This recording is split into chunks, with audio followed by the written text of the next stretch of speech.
Welcome to this week's OK at Work with myself, Sarah Sawyer, my colleague, Russell Berger, both attorneys at Offit Kurman.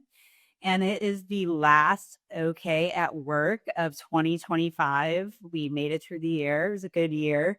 Hard to believe that we're headed into 2026. So obviously, this time of year, Russell, I know I'm doing a lot of planning for next year, just thinking about what's to come, what we might see for clients, what we're going to be up to in the new year. Obviously, every year is a little bit different depending on what's going on. So, what are some things that business owners are probably going to be thinking about from a legal perspective next year? Yeah, I mean, this is a little bit of maybe my personal bias and just kind of a guess as to what I think will be one of the evolving trends of 2026. But yeah, I feel like it's a safe bet to talk about artificial intelligence and generative AI and how that's going to evolve over the next year. And that hits in so many ways, right? Operationally, efficiency wise, how are we doing things differently? How does that affect privacy? How does that affect employment? And does that lead to different types of hiring practices and potential turnover? What does that look like? Do states, do Congress, do they start passing laws to regulate AI usage and put more parameters around it? That's something that I think could be a topic of debate in 2026. And just even looking bigger picture, do we, as you know, whether it's local or federal or even international, do we really start tackling some of the issues associated with the development and advancement of AI? Are we planning for that? And what does that look like? So if I had to say, and I know like I cheated because there's multiple levels of AI that are impactful, but AI feels like has the potential to be the hot employment topic for, or the hot legal topic for 2026.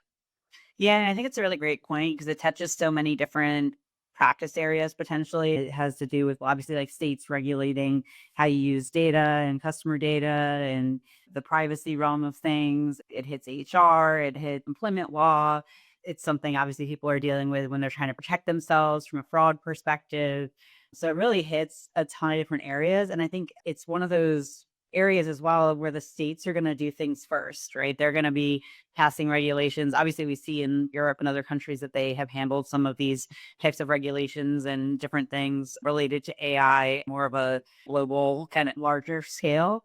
But I know that what we've already seen this year is that each state's, we talked about it on OK at Work in a couple episodes, that states are passing specific laws and regulations and things. And I think we're going to keep seeing that. And there's going to be a patchwork of different laws related to all of those different areas, whether it be employment or whether it be privacy or anything in between and how people are using AI. So I think it's more important than ever to be really paying attention to your state regulations. I think that's true also with the way that things are running at the federal level right now, that we're seeing states be very active depending on the political leanings of a particular state, or they're acting a lot more right now.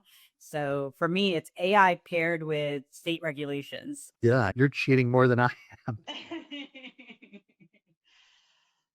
Yeah. Well, yeah, I think that makes a ton of sense. And these aren't brand new. We've talked about them. They've been kind of a recurring themes of what we've done over the last year or so.